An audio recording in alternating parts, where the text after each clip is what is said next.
All right, folks, thank you all for coming to support Deep Story. Please buckle up because today we're diving into a story of innovation, disaster, and sheer human determination. Let's go back to the 18th century, specifically to 1707, when one of the most dramatic naval disasters in British history took place. Setting the stage at the British fleet in 1707, picture this. Sir Cloudesley Shovel, a celebrated British admiral, had just led his fleet to a spectacular victory over the French in the Mediterranean. He's riding high, returning home with 5 ships and a full crew. It's December 22, 1707. His fleet is off the coast of Brittany, near the Scilly Isles. Now, if you've never heard of the Scilly Isles, let me tell you, back then, sailors called it the gateway to hell. Why? The place is crawling with hidden reefs and jagged rocks. Sail into that area without a clear course, and you're done. And wouldn't you know it, a thick fog rolls in. By 10 p.m., disaster strikes. In just a few minutes, four of Shovel's 5 ships smash into the rocks and sink. Over 1,000 sailors perish. Sir Cloudesley Shovel. Oh, he survives, at least for a while. He washes ashore, only to be murdered by a local woman who spots his fancy emerald ring and decides she'd rather have that than let him live. How do we know this? Well, decades later, this woman confessed on her deathbed to her priest. That's how the truth came out. But today, we're not here to focus on Shovel's tragic end. No, we're here to talk about what happened before the disaster. The fatal decision hours before the ships ran aground, a crew member on one of the ships approached Sir Shovel and said, "Sir, I think we're off course. You'd think this would lead to a calm discussion, maybe some adjustments." Nope. Chauvel immediately ordered the crewmen to be hanged on the spot. Why? Because at the time, the British Navy had a strict rule. No one was allowed to question the captain's judgment, especially when it came to the ship's location. Doing so was considered mutiny, punishable by death. Why such a rule? Here's the thing, in the early 1700s, navigation was terrible. Captains didn't have GPS or even accurate maps to guide them. They relied almost entirely on gut instinct.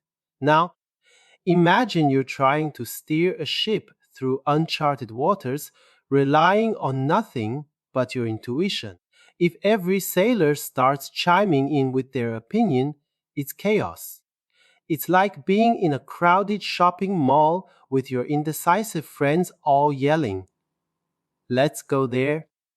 No, over here. You'd lose your mind. So, the rule was simpler, the captain's word was final. If you questioned it, you died.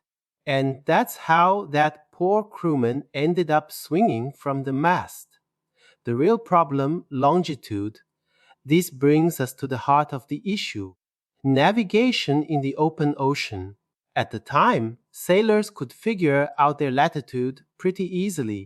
Latitude is the north-south position on a map, and you can measure it by looking at the height of the sun at noon. Sure, it was hard on the eyes. So hard, in fact, that 19 out of 20 captains supposedly went blind in one eye from staring at the sun. That's why so many pirates and captains wore eye patches. It wasn't because of fights, it was the sun. But longitude, forget about it. Longitude is the east-west position, and there was no reliable way to measure it. Unlike latitude, which is based on natural markers like the equator and the poles, longitude is totally arbitrary. For example, today we use the prime meridian at Greenwich as the starting point, but back then, the French thought it should run through Paris. Islamic scholars argued for Mecca. Everyone had an opinion. The simple but impossible solution, in theory, figuring out longitude, is easy. All you need is time. Here's how it works. The Earth is 360 degrees around. It takes 24 hours for the Earth to rotate fully. So, every 15 degrees equals 1 hour. If you know the time at Greenwich and the local time where you are, you can calculate the difference and figure out your longitude. Easy, right? The problem was time. Once you're out at sea, you lose sight of land and have no reliable way to keep track of Greenwich time. Why? Because 18th century clocks were garbage. They couldn't stay accurate on a moving, swaying, damp ship. The consequences of no longitude, without a way to measure longitude, sailors were basically gambling with their lives. They relied on luck to reach their destinations, which meant longer voyages. Without precise navigation, trips took unpredictable amounts of time. Sailors often ran out of supplies and got sick with scurvy, a brutal disease caused by a lack of vitamin C.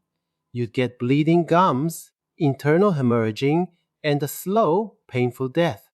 It wasn't until the late 1700s that Captain Cook figured out you could prevent scurvy with foods like sauerkraut and citrus juice. Pirates. Ships couldn't stray far from known latitudes, so they all followed the same busy trade routes. This made them easy targets for pirates.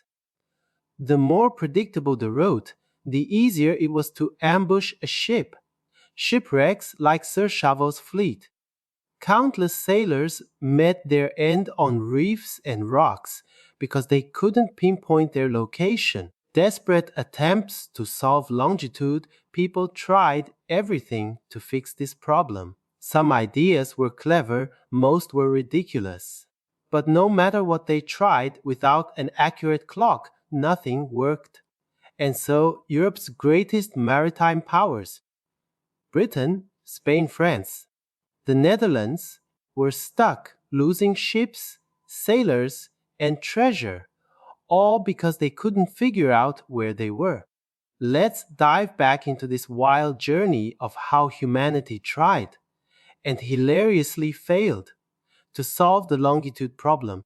We talked about Sir Cloudesley Shovel's doomed fleet and how the lack of a reliable way to measure longitude turned the ocean into a watery lottery. Now let's explore the crazy ideas people came up with to fix it. Spoiler alert, some of these are absolutely bonkers. When desperation meets creativity, let's start with one of my personal favorites, the sympathetic powder theory. Here's the idea. If you stab someone, or in this case, a dog, you sprinkle this magical powder on the weapon, not the wound, and supposedly it heals the injury. Sounds legit, right? So here's what they thought. Let's stab a dog, put it on a ship, and send it to sea. Back on land, every day at exactly noon, we sprinkle the powder on the knife. The dog on the ship, it feels the pain and yelps. Boom. The sailors know it's noon in Greenwich and they can calculate longitude. Yeah, someone actually thought this was a good idea. Then there was the floating fireworks plan. Every 100 miles or so, they'd station a ship in the Atlantic, and at the top of each hour, these ships would fire a cannonball or launch a flare into the sky. Any nearby vessel could check the time by spotting the flare and comparing it to their own. Sounds cool, right? But then reality hit. First, the logistics. How many ships, cannons, and flares would you need? Second, you can't just anchor a ship in the middle of the Atlantic. The water's too deep, and the technology to keep a vessel stationary didn't exist. Two competing solutions.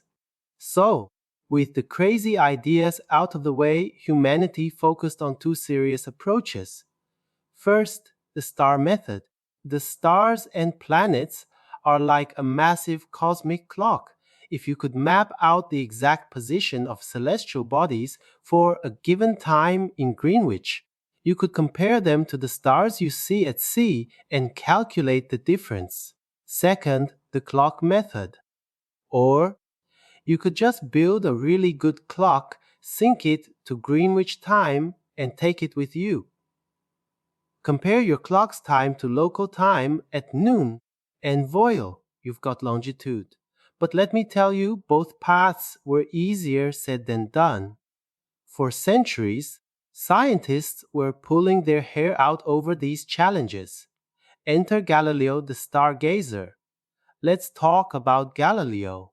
The guy was a legend. He basically invented the pendulum clock and thought, maybe clocks could solve this problem. But then he realized clocks back then were about as reliable as a drunk friend giving directions, so he turned to the stars. Galileo noticed that Jupiter's moons had a predictable schedule. By observing when these moons appeared or disappeared, you could figure out the time in Greenwich. Genius, right? He even invented a device for this, a contraption called the celatone. It was like an early version of a VR headset. You'd strap it to your face, and one eye would lock onto Jupiter while the other tracked its moons. The problem? Try using that on a ship. Ships move, waves rock. The teeniest motion throws off your aim. And let's not even talk about trying to spot a speck of light the size of a breadcrumb through a shaky telescope. It was impossible. So, Galileo's brilliant idea ended up being a bust. The clock method back to the drawing board. Fast forward to 1714, just a few years after Chauvel's disaster. The British were in full panic mode. They're a maritime superpower, and they just lost an entire fleet right outside their own front door. That's like a NASCAR driver crashing in their own driveway. So, Britain decides to treat this like their version of the Manhattan Project. They offer a massive cash prize to anyone who can solve the longitude problem. Enter Isaac Newton, the OG scientist and a guy you'd think could solve anything. Newton shows up at the committee meeting looking absolutely exhausted. He delivers a report, and his message is clear: clocks are a waste of time. Why clocks seemed impossible. Here's why Newton dismissed the clock method: the ocean's constant movement. A clock on land, sure, works fine.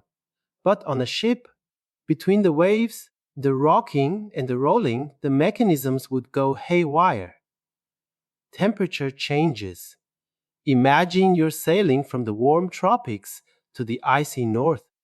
The materials in the clock expand and contract with the temperature, throwing off the timing. Even the lubrication in the gears, animal fat and oil, would thicken or thin depending on the weather.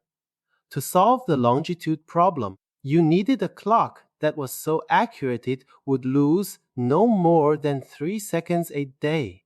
That might not sound like much, but back then it was a pipe dream. Newton flat out told the committee, not only will we fail, but our kids will fail, and probably their kids too. Just when the world's greatest scientists and engineers were throwing up their hands and declaring longitude unsolvable, in walks a guy who, frankly, nobody saw coming: John Harrison. Who was he? A clockmaker? Nope. A mathematician?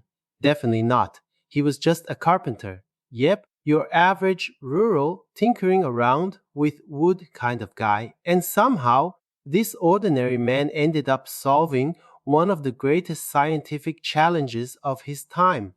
John Harrison, the unlikely genius. Harrison grew up in the English countryside, building things for local churches. As a young man, he built a clock for one church that didn't even use gears. It was a totally original mechanism. Why? Because he didn't know the rules, so he just made them up. And guess what? The clock worked pretty well. Harrison was one of those people who saw problems and thought, yeah, I can fix that. He wasn't intimidated by the fact that the world's brightest minds had been stumped by longitude for centuries. He figured, why not me? And then he heard about the prize, the race for the longitude prize. In 1714, after that disastrous naval accident with Sir Cloudesley Shovel's fleet, the British government offered a reward, £20,000 to anyone who could solve the longitude problem. Adjusted for today, that's about $30 million. Let me tell you, that prize got people's attention. Harrison, being the ambitious and maybe slightly greedy guy he was, decided to go for it. He thought, I've built a few clocks before. How hard can it be? The long road begins. In 1730, Harrison went to pitch his idea to Edmund Halley, the guy behind Halley's Comet and head of the longitude board. Now, Halley was all about astronomy, so when Harrison started talking about clocks, Halley was like, I don't get it, but you should talk to someone who actually makes clocks. He sent Harrison to meet George Graham, the most respected clockmaker in London. Now, Graham wasn't thrilled to meet some no-name carpenter, but when he saw Harrison's designs, he changed his tune. Not only did Graham give him encouragement, but he also gave him £200 from his own pocket to build a prototype. And so, a few years later, Harrison built his first clock, the H1, which stood for Harrison Model 1. It was big, it was clunky, but it worked. A 29-year obsession. What followed was an epic saga. From 1730 to 1759, a whopping 29 years, Harrison built 4 versions of his marine clock crew H1, H2, H3, and finally H4. Along the way, he faced constant setbacks and spent nearly 3 decades perfecting his design. The third version, H3, was especially brutal. Harrison worked on it for 16 years. He ran out of money, spent his brother's inheritance, and eventually had to bring his son on board as an assistant. To survive, he kept begging the longitude board for more funding, squeezing out a few £100 at a time like a kid asking for allowance. Over the years, they gave him a total of £500, just enough to scrape by. When he finally finished H4 in 1759, he was already an old man. By the time he received the prize money in 1773, he was 80 years old. At that point, it wasn't about the money. It was about finishing what he'd started. The man behind the clock. Let's talk about John Harrison, the man. He wasn't exactly polished. He had no formal education, and when he got into disputes with the longitude board, he'd write angry pamphlets. One of his pamphlets was 25 pages long with no punctuation, not one period, just an angry stream of consciousness. But what he lacked in finesse, he made up for in craftsmanship. Harrison was the definition of obsessive. He didn't just want to build a good clock, he wanted to build a perfect clock. If he thought he could improve something, he'd scrap everything and start over, no matter how much time or money it cost him. And while he was undeniably in it for the money, £20,000 was life-changing. There was more to it than that. Harrison had pride in his work. He had what we'd call craftsman spirit, a man of principle. Now, here's where it gets interesting. The French government got wind of Harrison's work and tried to poach him. They offered him money to share his designs. He refused. Why? Because he was a patriot, but also because he knew he could use this as leverage with the British government. He basically went to the longitude board and said, hey, the French are offering me £500 just to take a look at my clock. Maybe you should up my funding, or Elsa. This guy was a mix of greed, craftsmanship, and patriotism, a truly fascinating cocktail of traits. The legacy of John Harrison. By the time Harrison finished H4, it was an engineering marvel. It was small, portable, and incredibly accurate. It could keep time on a ship through storms, temperature changes, and constant movement. Thanks to Harrison's obsession, the world finally had a reliable way to measure longitude. He didn't just solve a technical problem, he revolutionized navigation, saved countless lives, and laid the groundwork for the modern world. And all of this, it started with one stubborn carpenter who refused to give up. We've already talked about how this scrappy carpenter turned clockmaker spent nearly 30 years perfecting his marine chronometer. But here's the twist: Harrison wasn't working in a vacuum. While he was tinkering away, a completely different group of people was fighting him tooth and nail: the astronomers. And at the center of this fight was one man, Neville Maskelyne. Let's rewind for a moment. Back in the 17th century, most scientists, including the legendary Isaac Newton, believed the key to solving longitude lay not in clocks, but in the stars. The idea was that by understanding the clockwork of the heavens, the positions of the stars and planets, you could figure out the time in Greenwich and calculate your longitude. To pursue this, the British government established the Royal Observatory at Greenwich. Yes, the same Greenwich where the prime meridian is today. Its sole purpose: to crack the longitude problem. Generations of astronomers poured their hearts into creating detailed star charts, hoping they could outshine pun intended any clockmaker's invention. And one of these astronomers, Neville Maskelyne, was particularly vocal about his disdain for Harrison. Who was Neville Maskelyne? Maskelyne wasn't just any astronomer. He was the fifth Astronomer Royal, head of the Greenwich Observatory, and a man so devoted to his work that he postponed marriage until he was 54 years old. His entire life was dedicated to the stars. Literally. To Maskelyne, Harrison was just a lowly carpenter with delusions of grandeur. He firmly believed that no human invention could ever rival the precision of God's celestial design. He also had a massive superiority complex. After all, he was a man of science, and Harrison was, well, a guy who built clocks in his backyard. A Maskelyne wasn't just sitting around criticizing Harrison. He actually made significant contributions to the longitude problem by publishing the first comprehensive nautical almanac, a yearly guide that mapped the positions of stars and planets.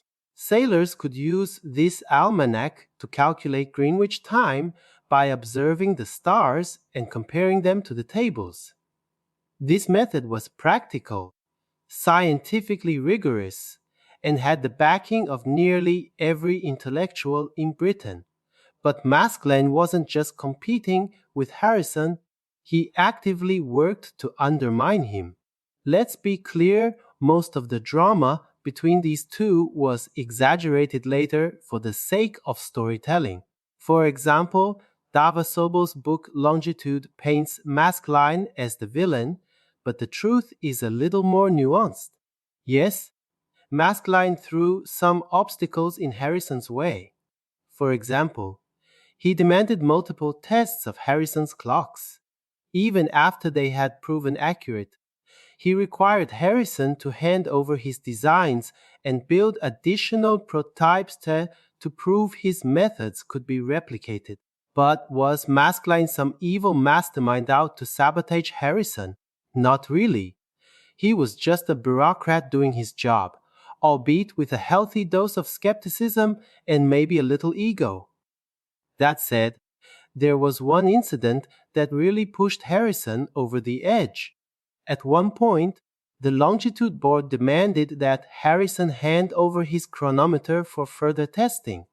Harrison refused, arguing that they just ruin it. And, well, he wasn't entirely wrong. When the clock was finally taken from his home, it was transported in a horse-drawn carriage with no shock absorbers. During the trip, the clock fell to the ground. Harrison was livid. To him, this was proof that Maskelyne and the longitude board were deliberately trying to sabotage his work. But was it sabotage? Or just bad luck? Either way, this became one of Harrison's biggest grievances. Here's the thing: despite the rivalry, the British system actually fostered innovation. Maskelyne and his star charts weren't trying to destroy Harrison. They were providing an alternative solution. And while the competition was fierce, it was also constructive. Maskelyne never falsified Harrison's test results. He didn't destroy data or block Harrison's progress outright. Sure, he made things harder, but in the end, the system ensured that only the best solution would win. This is the hallmark of a healthy innovation environment. The competition might be cutthroat, but it's still fair, well, mostly. By the 1770s, Harrison was nearly 80 years old. He'd spent decades battling the longitude board, constantly facing new demands and delays. Finally, Harrison decided he'd had enough. He bypassed the longitude board entirely and went straight to King George VIII, who happened to be a big astronomy nerd. The king personally tested Harrison's clock at his private observatory and declared it accurate. Armed with the royal seal of approval, Harrison marched back to the longitude board and demanded his prize. Even then, the board resisted, but the public pressure, along with the king's backing, was too much to ignore. In 1773, Harrison finally received the bulk of the prize money. He was 80 years old. Why did Harrison succeed? So, what made this all possible? Let's break it down. Constructive competition. But while Maskelyne was a thorn in Harrison's side, he was also a necessary one. The rivalry between the two approaches, clocks versus stars, kept both sides sharp and ensured that the best solution prevailed. Institutional support on the longitude board, despite its flaws, provided funding and oversight. It also created a system where even a carpenter could compete with the greatest scientific minds of the time. A culture of innovation. In 18th century Britain, even the craziest ideas were taken seriously. Harrison's work may have seemed unconventional, but the system allowed him to prove himself. At the end of the day, Harrison wasn't just a clockmaker. He was a symbol of what happens when passion, persistence, and opportunity collide. He proved that innovation doesn't just come from elite institutions or prestigious titles. Sometimes it comes from the least likely places: a carpenter's workshop, a backyard shed, or even just a stubborn dream. And maybe, just maybe, we can learn something from him about how to create environments where every wild idea gets its chance to shine. Because the way John Harrison finally got his money is just the cherry on top of this wild, frustrating, and completely inspiring tale. After nearly 30 years of relentless work, after battling the longitude board, after building not one, not two, but four versions of his revolutionary clock, after testing and proving and proving that his invention worked, you'd think Harrison would just stroll into the longitude board's office and collect his 20,000 pound prize, right? Wrong. That's not how it went down. Harrison never actually got the full prize. The longitude board led by our buddy Neville Maskelyne, just kept dragging their feet. They demanded more tests. They wanted the designs. They asked for more clocks to be built. They stalled and stalled, hoping maybe that Harrison would just give up or, die of old age before they had to pay him. But John Harrison wasn't having it. At 80 years old, after decades of fighting the system, he bypassed the board entirely and went straight to King George CT. Now, King George, you should know, was a bit of an astronomy nerd. He loved gadgets and science and even had his own little observatory in the royal gardens. When Harrison showed up with his clock, the king personally tested it. And guess what? It worked. The king was impressed. He said, "You know what? Forget the longitude board. They're impossible. I'll pay you myself." So King George dipped into his own treasury and handed Harrison £750. Yes, not the full 20,000, mind you, but close enough for government work. That's how Harrison finally got paid. The longitude board never officially awarded him the prize. It was the king, sick of the bureaucracy, who stepped in and said, "Let's just end this madness." But here's the kicker.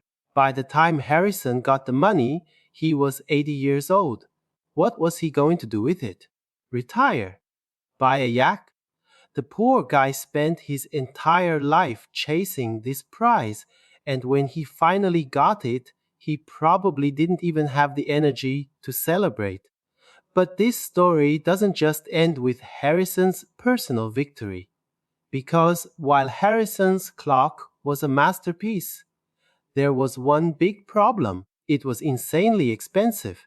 His clocks were handmade, incredibly intricate, and cost upwards of £500 each. That's more than most ship captains earned in years. Nobody could afford these things. Meanwhile, Maskelyne's star chart system, remember him, was dirt cheap. You could get a star chart and a sextant for about £20. Sure, it wasn't as accurate as Harrison's clock, and it might blind you if you stared at the stars too long, but it was affordable, and that mattered. The problem was clear.